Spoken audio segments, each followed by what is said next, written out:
Wikus, welkom. Ons ek en jy chat altyd so lekker. Hierdie keer druk ons bietjie rekord. So vertel ons 'n bietjie waar kom jy vandaan? Hoe lyk die boerdery? Kom ons pak dit 'n bietjie uit.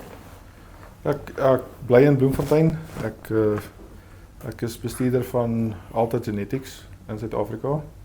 En dan het ek die voorreg om saam met Lexie op Homesdale met die Afrikaners en die Angus te werk. So ons is al 7 jaar besig van Mei 2019 af. So ons is al 'n paar seisoene saam deur en baie geleer en gesien wat die Afrikaner en die Angus kan doen. So pak daai uit. Weet wat het jy as jy nou terugkyk 7 jaar en ek wil daarop primêr fokus. Wat het jou verras? Wat het jou uitgevang? Ek wil sê wat was 'n goeie verrassing, wat was nie 'n goeie verrassing nie. Jy weet en ek wil sê die pad vorentoe veral nou met die lig van jy weet 'n back and close en al die lekker dinge. Ek dink Jacques verder terug, ek dink aan ons almal se families, in landboufamilies is daar iemand het met Afrikaner beeste geboer in jou familie en iewers op 'n plaas is daar 'n plek waar daar koeie gemelk is. En ek het op 'n melkplaas groot geword, my oupa grootjie het Afrikaners gehad en aan die ander kant van my familie ook. So in ons almal se families is daar Afrikaner beeste, maar later of mense het nie baie met hulle te doen gehad nie, want min mense boer met hulle.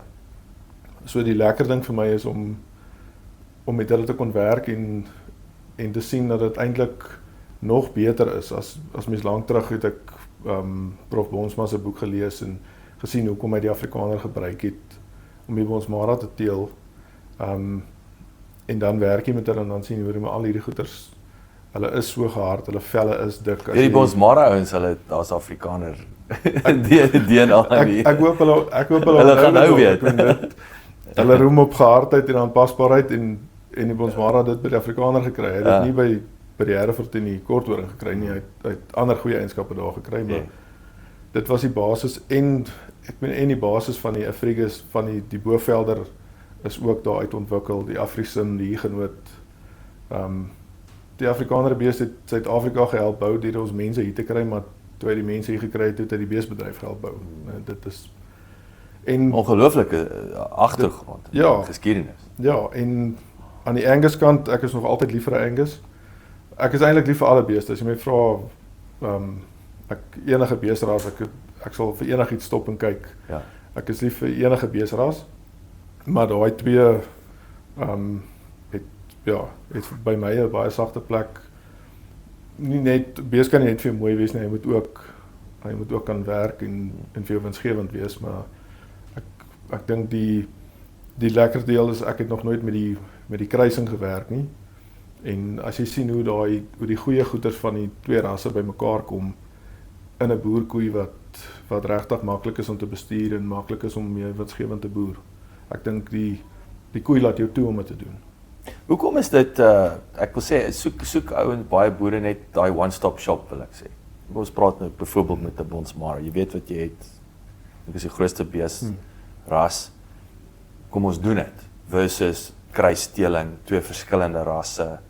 Jy weet hoekom sal ouens hier soek hulle net daai gerief of hard commercials wil ek sê of wat as jy nou die twee wêrelde vergelyk? Ek dink in enige vorm van boerdery nou soek jy iets wat jy weet wat goed ontwikkel is en wat gaan presteer. Verminder jou risiko. Ja, ou wat mielies plant teel nie selfs eie kultivars nie. Hy koop hulle 'n baster wat geteel is om te presteer in sy omgewing. Koop hy by 'n saadmaatskappy en dieselfde met 'n beesboer. Dit is 'n besigheid. Al is ons lief vir hulle en weet jy kom ons nou daai bees se hele lewe lank saam met hom. Jy het daai koei se ma en sy ouma grootjie ook groot gemaak en so daar's baie van jouself en jou beeste. So daar is sentiment, maar dit is 'n besigheid. So as jy iets het wat goed ontwikkel is waarmee jy net kan boer, vergelyk met ander bedrywe ook. Die meeste ouens wat varke groot maak, hulle is nie daar is mense wat die lyne teel wat vir hulle dit gee. Dit maak jou boerdery meer effektief as jy iets kry wat klaar gemaak is en rasse soos 'n Bonsmara is goed opgestel daarvoor want hulle hy is reg ontwikkel, het 'n goeie naam in die mark vir 'n kommersiële boer en en klomp ander rasse het daai selfde sal ek sê ja, bekendheid in die mark en ou weet wat hy kry en dis ook as 'n mens jou geld spandeer wil jy weet dat jy 'n goeie kans het. Mens kan nooit beplan vir droogte of siekte of wat soos wat ons nou in is nie, maar jy wil daarom weet dat jy 'n redelike kans het met dit waar jy jou geld spandeer. Yes. En daai so in terme van wat is die impak op daaglikse bestuur? Ek wil weer terugkom van ek het Bonsmara en jy het werk met 2 rasse. Wat is daai praktikaliteite? Ek dink wel eerstens vir ons om by 'n goeie kruising uit te kom, moet ons die 2 suiwer rasse goed bestuur.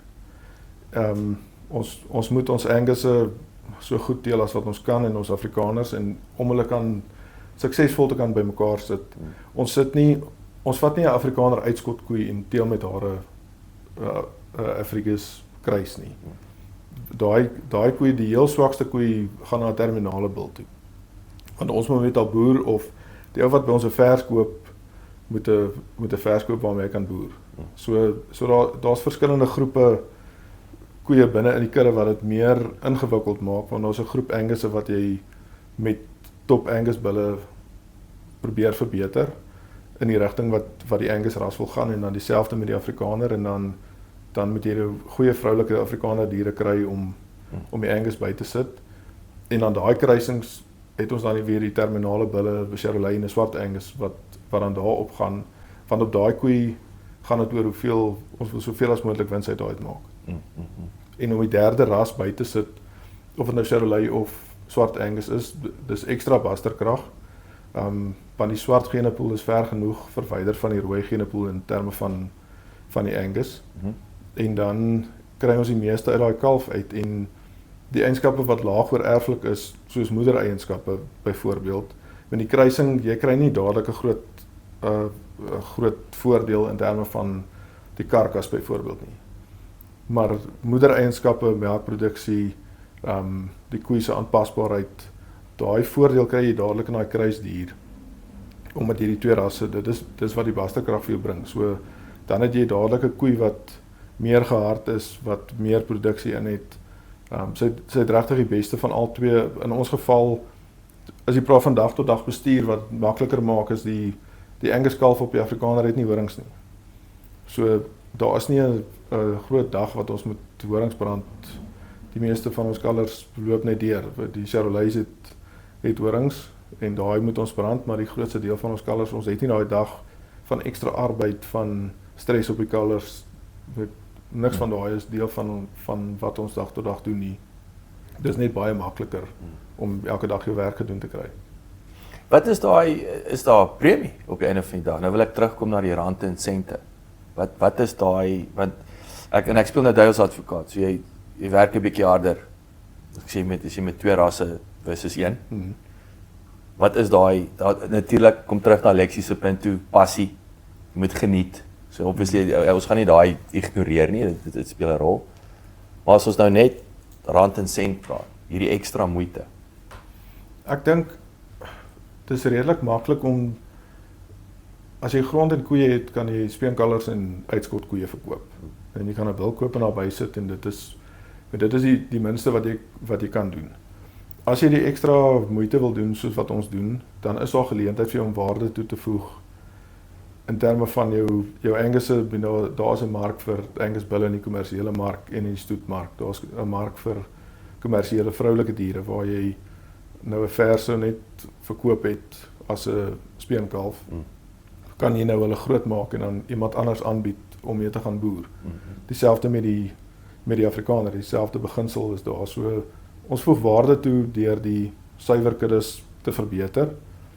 En dan, ja, dit is ekstra bestuur om hulle, maar eintlik al wat ekstra is om hulle uitmekaar uit te hou, laat hulle nie bymekaar kom voordat ons besluit watter diere moet bymekaar kom nie, en die administrasie daar agter, maar in ons geval is daar's nie 'n spesiale deel waar die geregistreerde beeste en die kommersiële beeste loop, of 'n ander manier van doen, of ekstra inspuitings, of ekstra kere wat hulle gedip word nie. Alles word op dieselfde manier bestuur, so daar's nie iets anders nie, dis net aan die moeite wat ons doen deur ekstra die diere te weeg. Vers word geweeg met speen met 12 maande, met 18 maande voordat hulle bil toe gaan. Ons weeg elke kalf by geboorte, ons weeg elke kalf by speen, ons weeg elke koei by speen om te kyk hoe effektief is daai koei. En mense hoef dit nie te doen nie, maar hoe weet jy wie is jou beter koeie en hoe verbeter jy jou koeie, jou kudde is jy moet daai inligting hê. Dis in elk geval wil ek sê best practice. Ja, dit is en daar's nog klomp ander goed wat jy nog kan meet, maar ons doen al daai. En dan gebruik jy jou inligting met die teelwaardes en die stamboom inligting en jy weet hoe het 'n sekere lyn geteel, wat is belangrik om sekere lyne bymekaar te sit. En dan het jy ook daai agtergrond wanneer jy die kruisdier maak om dan die beste daar uit te kry, want dit is waar jy kom as jy wil die beste van die Angus en die Afrikaner bymekaar sit om dan die kommersiële dier te maak wat regtig gaan presteer. Hoekom het jy 7 jaar gelede besluit om hierdie roete te gaan? Ek het eintlik maar net daarby ingeval by Lexie daarmee, hè. Ek dink wat ons wel daarna bygebring het is die Charolais Swart Angus die laaste paar jaar om nog meer uit die kruisdiere uit te kry. Want So dit ekskuus ek van die rede, because so die kruissteling, ek wil sê dis julle strategie. Kruissteling. Ja, ek vir Want die dis nie kommersiële net Angus nie, dis nie net Angus. vir die kommersiële dier is dit so, maar vir ons is dit eintlik alles. Dit is nog steeds, want ons werk hard om die Angus kudde te verbeter, om die Afrikaner kudde te verbeter en jou diere wat daar elke jaar is jou kommersiële groep ook beter, want jou onderpunt weet die lyn skuif op. Ja. So jou kommersiële 'n vers wat jy 2 jaar terug sou dalk meer in die geregistreerde kudde sou opgeneem het, is nou nie meer daar nie, maar sy is nog steeds goed genoeg as 'n goeie kommersiële koei. En nou gemiddeld is beter as wat jy gehad het. Die een kudde wat jy altyd moet wen is jou eie een. Jy hoef nie 'n buurman te wen nie. Almal doen nie dinge op dieselfde manier nie, maar jy moet beter wees as wat jy was, want alles word duurder. So jy moet meer doen op die grond wat jy het. Ja. En dit is om 'n beter dier te hê wat jou gras kan omskakel in vleis wat jy kan verkoop, want dit is tog wat ons doen. Dit is 'n vorm van 'n fabriek. Daar's baie meer eksterne faktore as 'n fabriek in 'n stoor in die stad, maar dit is wat ons doen. Ons vat iets wat nie, ons kan nie gras per ton natuurlike veiding verkoop per kilogram nie, maar ons kan goeie kwaliteit Angus en Afrikaner vleis verkoop as 'n hoë waarde proteïen. Dis eintlik waarby mense moet uitkom is, en ook vir ons belangrik is as jy 'n steak bestel, dan wil ons hê jy moet 'n goeie steak eet. Dit is anders gaan jy dit nie meer doen nie, dan gaan jy iets anders koop. Dis ook eintlik, en die 2 rasse wat ons het is bekend vir baie goeie vleiskwaliteit. So die Afrikaner, min mense weet dit, maar die Afrikaner het baie goeie vleiskwaliteit, 'n sagte vleis met lekker geur, en Angus het geen bekendstelling nodig in terme van sy vleiskwaliteit nie. Ja. Altyd genetics, so weer interessant, genetics is al interessante goed wat jy daar sien. Ek weet daar's nou melkkoeie, maar is daar lesse wat jy daar leer wat jy kan toepas in die boerdery en ek net altyd dink ek is multinational, massiewe Amerikaanse maatskappy. Ja, ek dink so, Jacques, ek dink daar's ook 'n vleisafdeling, 'n baie groot vleisafdeling. Elke dag help ons die melkbore, ons kliënte, om meer effektief te wees in hulle bestuur en om meer winsgewend te wees. En dit is een van die belangrikste goed wat ek geleer het lank terug by een van die ouens wat ons opleiding doen is, hy het altyd vir ons gesê, boerdery as 'n leefwyse is 'n baie swak besigheid. En boerdery as 'n besigheid kan 'n baie lekker leefwyse wees. En as 'n mens dit so, al is jy hoe sentimenteel, al is jy hoe lief vir daai koei, iewers moet jy die besluit maak en sê, ongelukkig is sy nie meer winsgewend genoeg nie. Sy is nie meer deel van daai stelsel nie. So ek dink die genetiese vooruitgang bring finansiële vooruitgang. Want hoe gaan jy dit beter doen? Hoe gaan jy daai gras in iets meer hoër waarde omskep as wat jy laas jaar gehad het, is deur 'n beter diere op te sit. Een wat meer effektief kan omskakel. Dis hoekom ons die koeie by by speen weeg en dan weet 'n koei wat 'n lae speenpersentasie het, sy skuif na 'n terminale bil toe as hy in die geregistreerde kudde is, sodat ons nie van haar nageslag terughou nie, sodat ons net die mees effektiewe koeie se dogters in die kudde kan hou, want dis wat die kommersiële ou wil hê. Hy wil nie 'n groot swaar koei hê wat 'n ligte kalfsbeen nie. Ons almal wil 'n koei hê wat groot genoeg is vir volgens die omstandighede, nie te groot nie, ook nie te klein nie, en wat dan met die bil wat jy vir haar gee, 'n kalf kan maak wat jy kan bemark. Ja.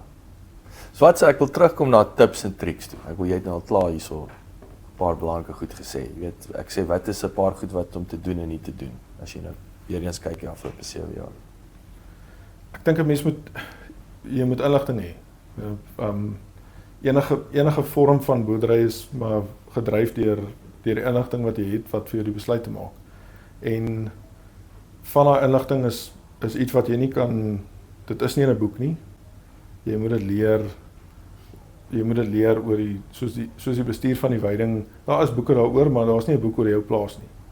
Soos Lexie gesê het, jy moet luister vir die beeste. Ja, dit is nie 'n ding wat jy kan Google nie. Ja, so daai leer ek by haar en dan jy gebruik dit en dan vat jy die inligting wat jy het oor wat het hierdie koei se kalvers geweeg elke jaar na jaar, of hou ons haar dogters terug, of sy gee vir ons goed genoeg verse wat ons hou, of ja, daar's elke keer 'n fout, of elke keer dink jy sy gaan bietjie beter doen as sy doen nie. So ek dink die beste ding is jy moet soveel inligting insamel as wat jy kan, maar dan moet jy dit ook gebruik. Dit help nie jy het boeke en blaars en Excel files vol inligting en jy kan nie iets daarmee doen nie, want jy moet tog iets meet wat jy kan sê, dit moet 'n syfer wees waarmee jy 'n besluit kan neem in jou volgende dekseisoen, of wanneer jy verse selekteer, wanneer jy besluit om 'n bil terug te hou wat jy in die mark gaan aanbied vir 'n kommersiële boer. So ek dink jy moet die natuur, wat die natuur vir jou gee en wat jy daar kan leer gebruik en dit kombineer met die syfers, en daar's baie tegnologie, daar's genomiese toetsing, daar's navorsing wat wys die kinders wat hulle diere genomies toets en daarvolgens selekteer, vorder 'n bietjie vinniger, want die beperkende faktor met beesboerdery is maar die generasieinterval. En jy moet so lank wag. Met ander spesies, hoenders, varke, skape, dit gaan baie vinniger. Met beeste vat dit langer, maar as jy gouer daai inligting het, kan jy gouer 'n besluit maak oor moet ek hierdie dier hou of moet ek aanbeweeg van hom af en weet hom kommersieel maak of op die speenkalfslorie laai. En elke jaar hopelik doen jy beter as wat jy die vorige jaar gedoen het. Ja. Hoe lyk wat is die sagte ware beskik? Wat gebruik jy eens? Of is daar partye wat is nog steeds op 'n spreadsheet, of hoe meet hulle die hele proses? En wat is best practice? Daar is kudde bestuurprogramme. In vleisbeeste nie so gespesialiseerd soos in melkbeeste nie. 'n Melkboer het elke dag, elke koei 2 keer of 3 keer voor hom verby en elke keer word daar inligting ingesamel. Ja. In 'n vleisbeesboerdery is dit is nie moontlik om elke dag iets te meet op hulle nie. Maar daar is daai bestuurprogramme en dan is daar die teelersgenootskappe, die teelwaardes wat van stamboek afkom. So al daai goeders saam. Ek dink dis nooit net een nie. En jy kan ook nie net, jy moet jou eie gewigte vat en kyk wat op jou plaas gebeur het, saam met die teelwaardes kyk. Mens kan nie, jy kan hulle nie op papier teel nie, maar jy kan hulle ook nie net teel sonder om te weeg en te meet nie. Ek dink die beste is maar om alles saam te doen en om 'n program te hê waar jy kan inligting uitkry. Ek dink dit is as jy wil 'n opsomming trek van hierdie jaar se bilkalvers of weet per bil.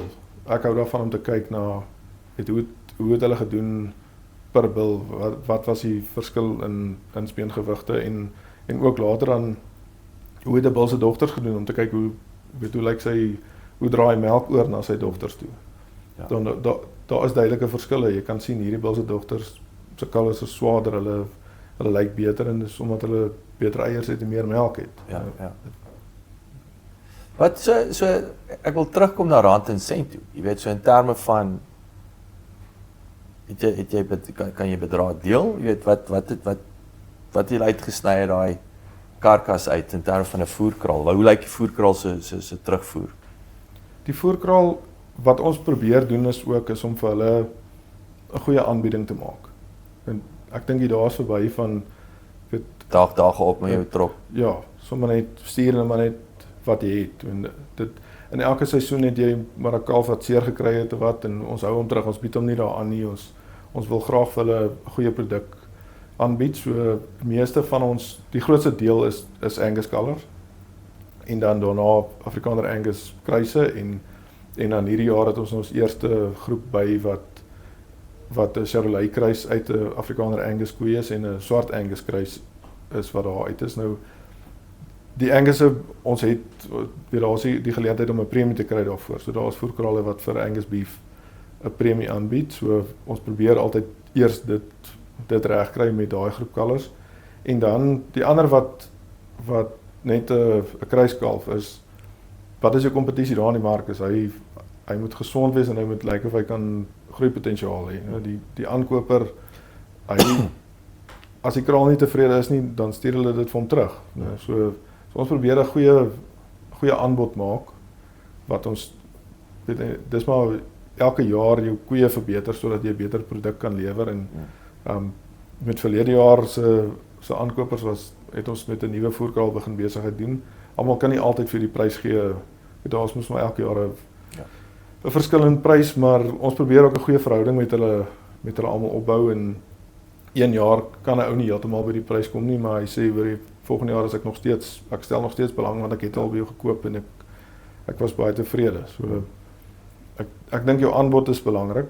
Dis nie net meer hierso as hulle vat dit of los dit nie. Maar dis harde werk om hulle tot daar te kry en dan 'n eenvormige groep aan te bied want die voerkraal het 'n groot stelsel en daar's duisende diere daar. So as jy 'n eenvormige groep kan aanbied, is dit makliker vir hom om daai groep te bestuur as wat daar nou 'n grootte en 'n kleintjie en een wat hy nou maar vat omdat hy die res vat of om die vrag vol te maak of daai ons probeer dit vermy.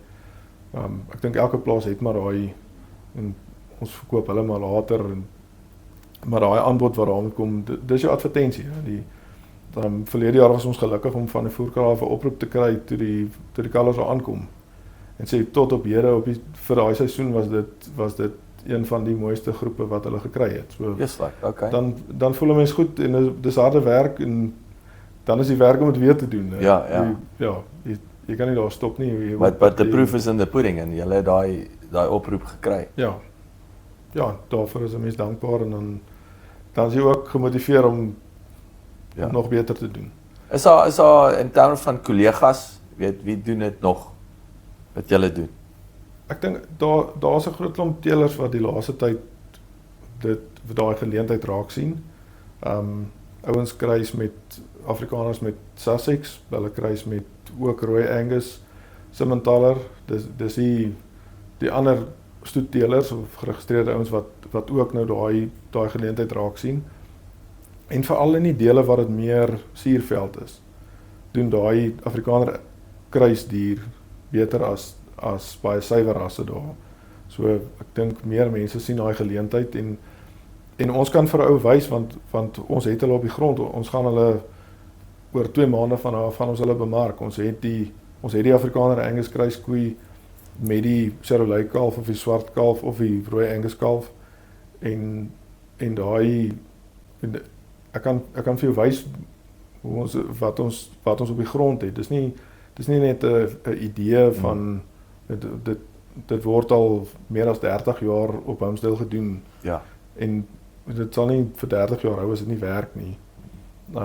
Ek dink net wat ons maar nog net probeer het is om meer terminale bulle in te kry. En binne die ras ook, soos as ons na swart Angus bulle kyk, dan kyk ons nie na bulle wat ons noodwendig sou gebruik het om vroulike diere te teel nie. Ons kyk na nog meer groei, want dis wat ons daar wil uit hê.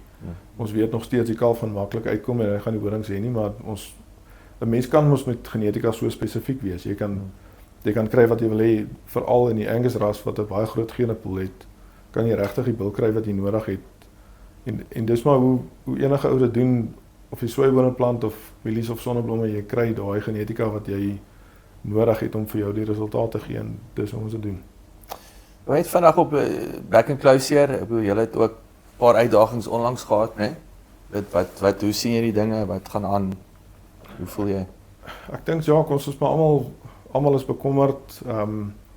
Ons het goeie vriende wat regtig deur moeilike tye is. Ons is nog gelukkig om dit nog nie by ons te gehad het nie, maar dit is in die omgewing, so hier as dit 10 km van jou af is, dan is dit regtig op jou voorstoep, en jy hoop maar dat jy geënt kan word, en dat die staat dan van daar af gaan regtig sê wat hulle gaan doen. En dan hoop ek maar, uiteindelik dink ek, as ons self kan die geleentheid hê om ons diere te ent, en om onsself te kan beskerm, want dis maar wat jy doen. Staatsbeheerde siektes is lankal nie meer, ek dink staatsbeheer nie. Brucellose is lankal nie meer staatsbeheer nie, en ons doen self moeite om ons diere te toets. Ons het op 'n tyd privaat getoets, want ons kon nie, die staat kon nie by ons uitkom nie.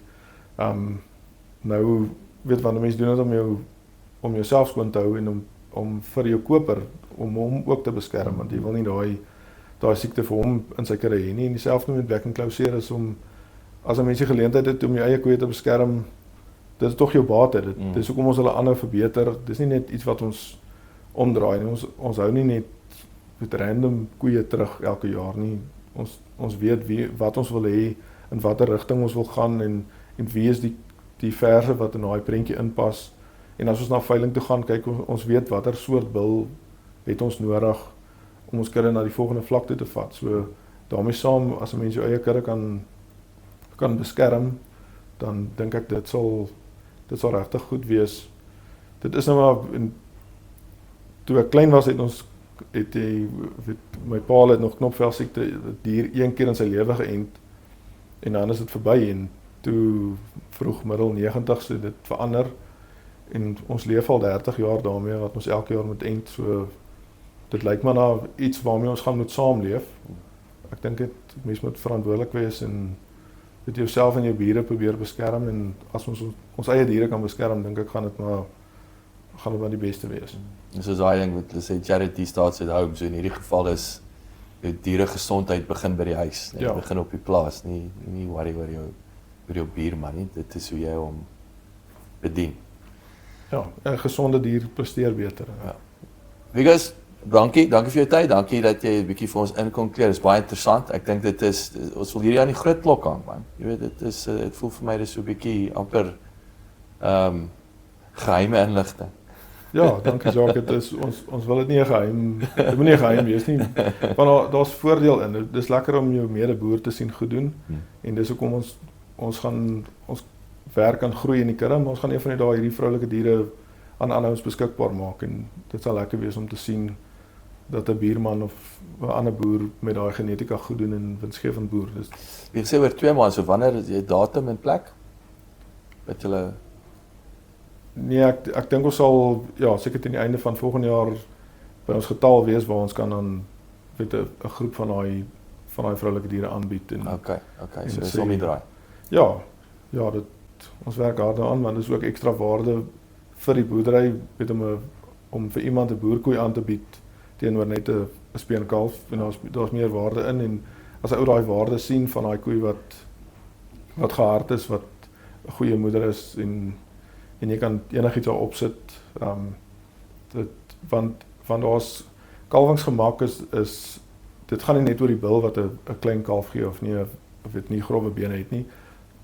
Die Afrikaner en die Angus ras, daar is maternale kalwingssyfers ook, en dit sien mense in alle rasse wat kalwingsgemak meet, is hoe maklik kalf 'n bil se dogters.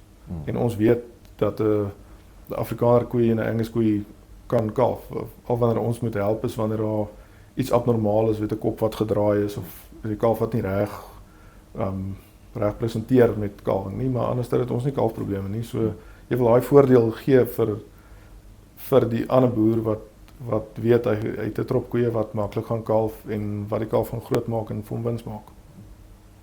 Dankie. Dankie Jacques. Sterkte. Ek hoop dit gaan goed. Baie dankie.